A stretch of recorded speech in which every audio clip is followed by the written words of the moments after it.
to 13-6 on checkpoint. Former National MP Marilyn Waring agrees donations to political parties should be made public. Marilyn Waring's unimpressed with politics these days. Since 1983, she hasn't belonged to any political party. But from what she's seen, she thinks that now a lot of effort's put in by companies to get the ear of whichever party's in power. I think the thing that sickens me most is that, there wouldn't be a situation where someone from the Salvation Army or a women's refuge or a rape crisis centre or the Maori Women's Welfare League, etc., would be invited to a lunch, at $100 a plate to meet with a minister. I mean, what these kind of events mean is a more and more exclusive elite access to ministers. Well, what the company is buying at that moment is access to that minister in the future. Former MP Marilyn Waring. Turning to the finances. Gold in Hong Kong, the opening price in US dollars is unchanged at $339 an ounce. The interest rate for 5-year government stock on the secondary market is 7.18%. That's down 0.02% on last night's close. The New Zealand dollar was buying 54.12 US cents. That's unchanged, and 60.4 Japanese yen, up 51 points. When I was writing If Women Counted, I'd get up very early in the morning, and at the window the grass would be covered in dew. All you could hear was the wind in the trees, the waves, and the sea and the sky were so clear and blue, and the beach would be empty. When I'd look around the view, you could see the hills rising out of the sea. But when I look at them, just untouched, they look so beautiful. Apparently they're of no value at all, at least according to the economic system.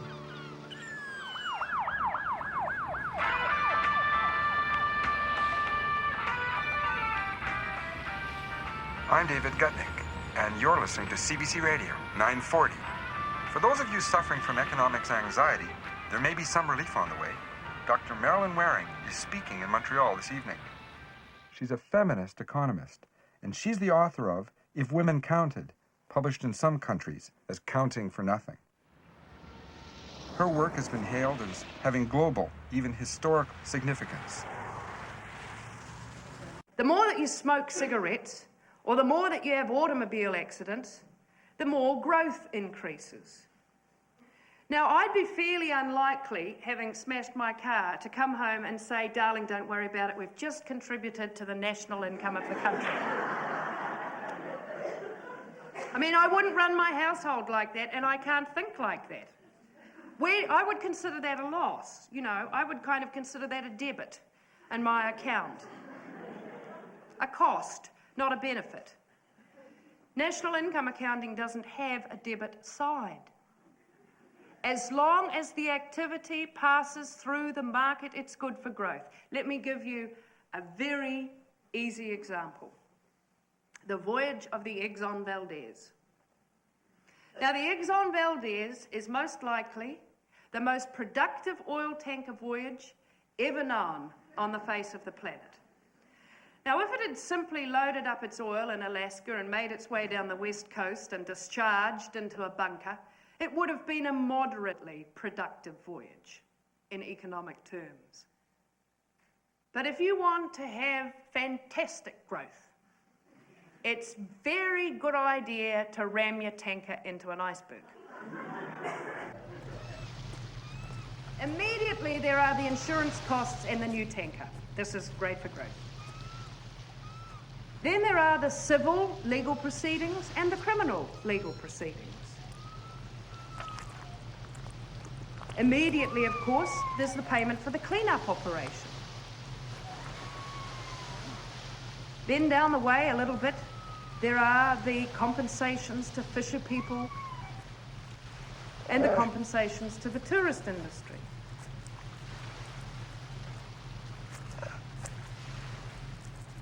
And of course, there is the film, the television rights, the book, the various newspaper and media exercises that go on. And of course, consequently, there is the influx of subscriptions to memberships of every greenie organisation you can think of. a fantastically productive oil tanker voyage.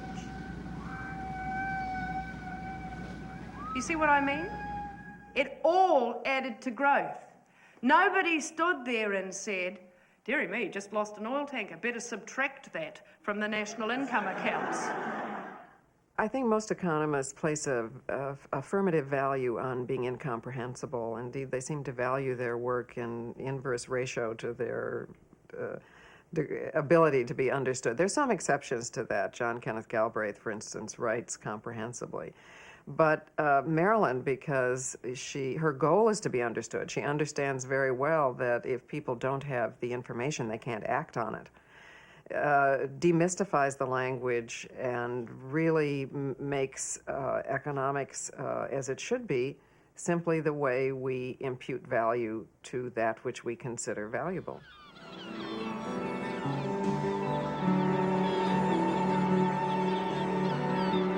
The word economics, from the Greek oikonomikos, it means the care and management of a household. Economics has pretensions to being concerned with notions of value. The word value is defined from the Latin valore. It's a beautiful word. It means to be strong or to be worthy. It has nothing to do with capital or material gain. On the New Zealand share market, the NZSE 40 Capital Index finished the day at 1,627 points. That's up 22. The share market was busy this afternoon. There were 39 rises and 20 falls on a total turnover of $53.8 billion. That's the finance, and that's all from Checkpoint.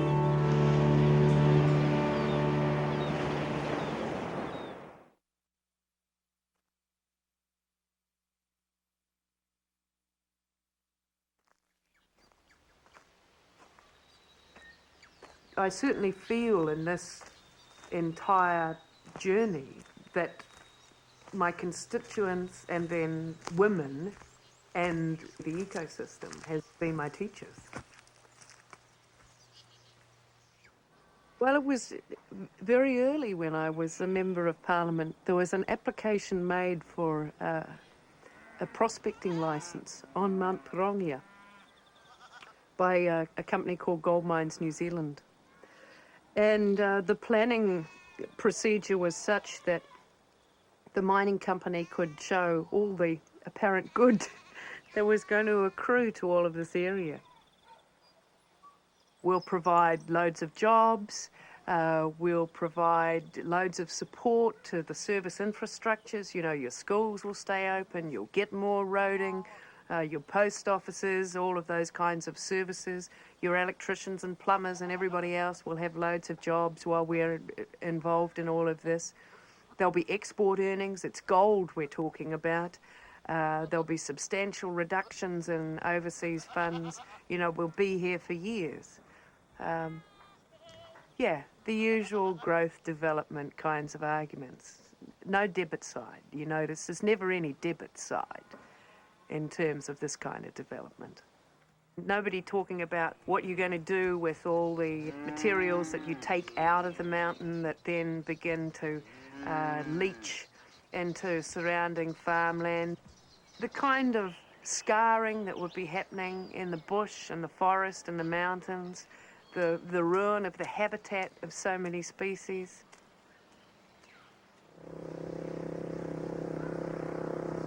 Colin Murray was a party official in my constituency and a key member of the local farmers' organisation working against the gold mine licence. It's a fascinating mountain because it's different every day. A little bit of cloud behind it. It was a volcano originally. It also plays a big part in our lives because it affects the weather so much. We have 90-inch rainfall here, which makes this area so good for dairying and farming generally. And that's brought about to a very, very large extent by Mount Pirongia. The water around here, I have a lovely stream through the farm across the road there, and the water, the tests that the Waikato Regional Authority have done on the water, it's amongst the purest water in the country, and that's just something you can't put a value on. Economics is a tool of people in power. I mean, economics didn't just come up from nowhere. It's a tool of those who want to exploit. It's a justification. And so as a so-called science, it doesn't allow for the introduction of values that don't find their way into a mathematical formula. It also operates in terms of language. You know, if you want to argue that mining this mountain would be devastating, you are invited to use a whole lot of words that are called soft, you know, flaky, value-laden, subjective. Economics has got it down really tight, you know, so that if you're not talking their language, if you're not talking in their jargon, you're not part of the argument. You know, there must be something wrong with you. You know, you're not sensible or intelligent about your approach to this thing. So the power of economics mirrors to a great extent, you know, the political power rampant anywhere else. You operate with language as well as operating with mathematics. The economic activity that the mountain is engaged in is like 24 hours a day, never ending.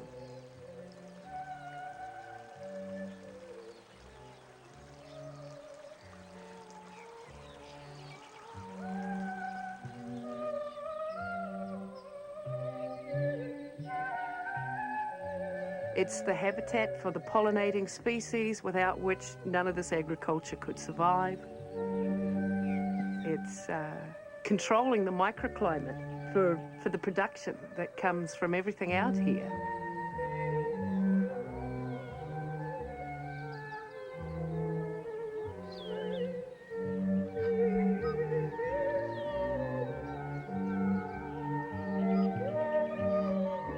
It's breathing, I mean, it's creating oxygen.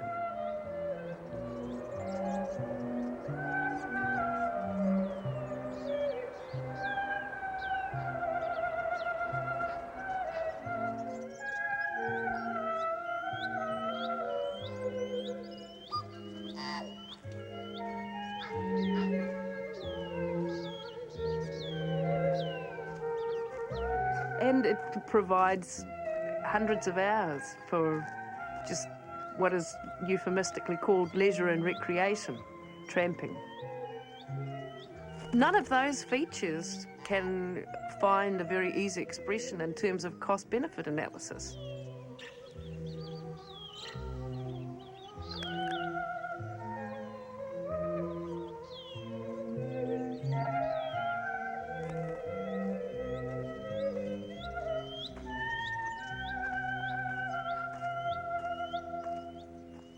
I mean, you can't run around and say, oh, well, so much oxygen is being produced from these trees on a 24-hour basis, and the same volume of oxygen in containers in a hospital would equal, and therefore the 24-hour oxygen production of this mountain equals. I mean, who's going to do that? This entire story so early in my political years demonstrated to me the absolute hollowness of the mathematical formula that we have to work with. I met with federated farmers, the environmentalists, the rural local authorities, the city councillors, and we sat and discussed this mountain and what it meant to us. To point out where the problems are. And we were invited to somehow or other number crunch all of those values into an economic equation and to set ourselves up against Gold Mines New Zealand Limited. There was a tremendous uproar from the locals and plenty of meetings, well attended, and with Marilyn Waring's help we managed to block the miners so that that's not going to take place now.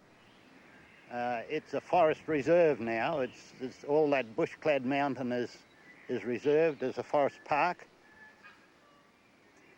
You know, this farming that you can see all around you is here forever. It's not going to go away, and we're producing something far more valuable than gold. we're producing food and clothing for people, wool and so on. And, you know, mankind can do without gold, but you can't last long without food. So, you know, that was our argument, and I think it's the argument. This goes on forever if we look after it. It's ours for a short time while we're here on Earth, but someone else has then got to take over, and providing we look after it, it should get better and better. It was just a local story, you know, in my constituency. But I think as an analogy, it can be expanded to the whole planet.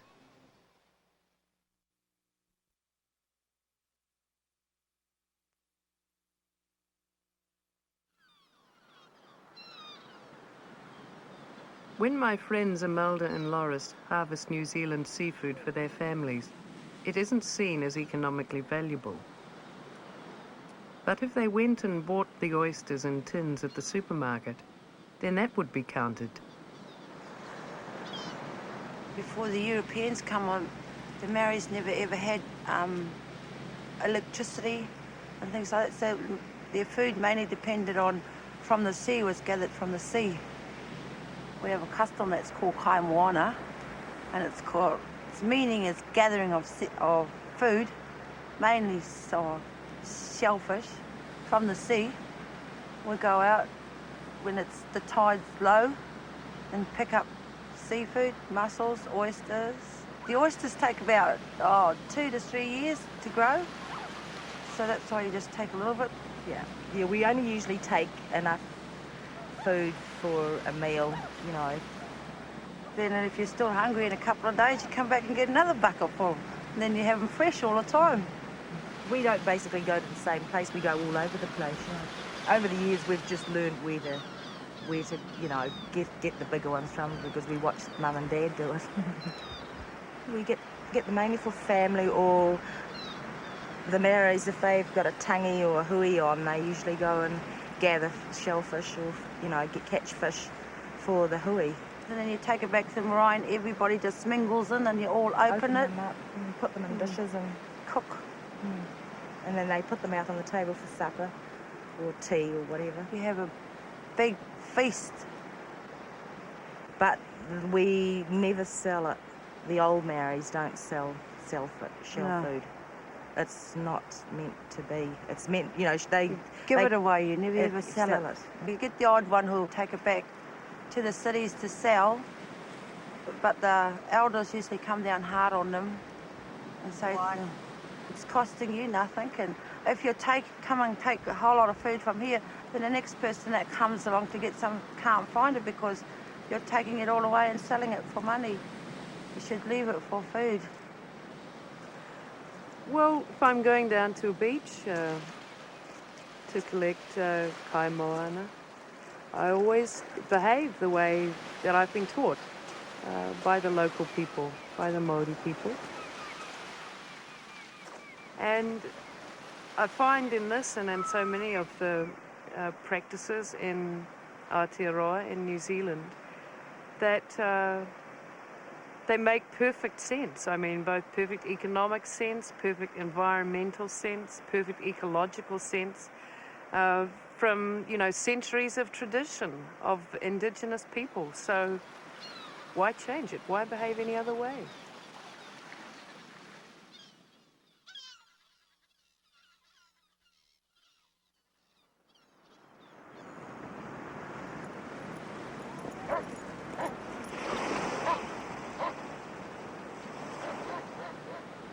The children playing on this beach in New Zealand have an increased risk of developing skin cancer because of the ultraviolet radiation that's getting through the atmosphere's protective ozone layer. The manufacture of chlorofluorocarbons, which cause the ozone depletion, counters growth in the international economic system. And if ozone depletion continues, aquatic life will be killed, weather patterns will change, crop yields will be diminished, and the increase in cancers will rise dramatically. While people may choose to stay indoors, plants and animals can't. and will be weakened from radiation damage. On the positive side, there'll be increased markets for sunblocks, skin creams, sunglasses, other protective gear, medical insurance. There'll be an increased demand for medical goods and services, particularly in the field of dermatology. And this will increase the GDP. And a rise in the GDP indicates that the well-being of the community is improving. That's what the international economic system says.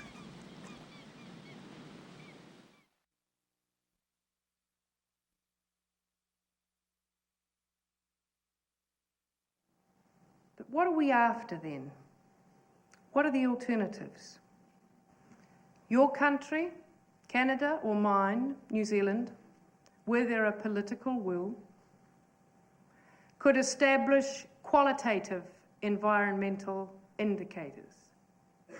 Indicators that told us what was happening to water quality, air quality, the remaining stands of forest, the exploitation of mineral resources, the reproduction of fish species, the habitats of endangered species. There is no one political tactic available here. There is no one political strategy. It is broad and as wide as our imaginations can take it once we have heard and seen and recognised that the emperor has no clothes. I mean, the only principles are that we don't stop, that we are rigorous, that we recognise that it's hard work, and lastly and not least, that we have a lot of fun along the way.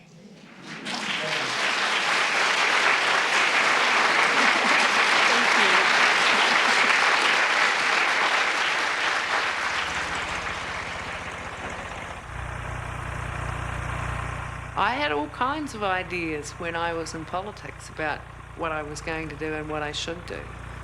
But the truth of it was I just got so envious of my constituents. And whatever kind of fanciful notions I might have had about what I should do, this just called out to me, just too much. I couldn't go past it. I wanted to be part of trying to restore the environment and looking after animals. Well, this is Tofu. He's very good with unwelcome visitors, aren't you? Yes, he puts his horns down and he butts them. He just trained himself. He's a very good guard goat, and he just butts people who are unwelcome, and it's very good. He likes attacking their cars. And so there's a number of people who drive up my drive who never get out of their car, really, if Tofu's at the gate. Hey, you're a very good friend.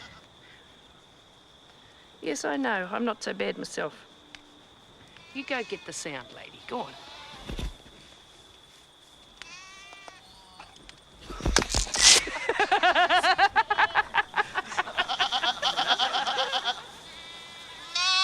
The three sheep are Wink and Blink and a Nod.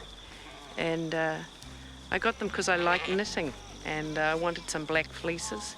And also they look, they look nice among the goats.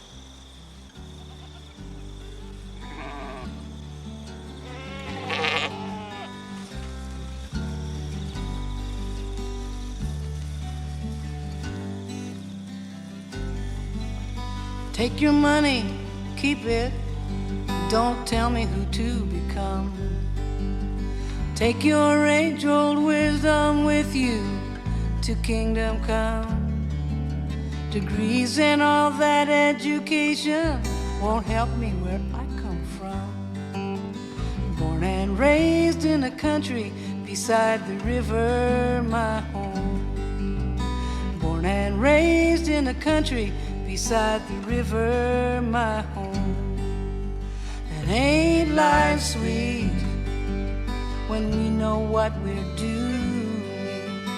Ain't life sweet when we're not afraid to care? Ain't life sweet when we know what we're doing? Ain't life sweet when we're not afraid to care.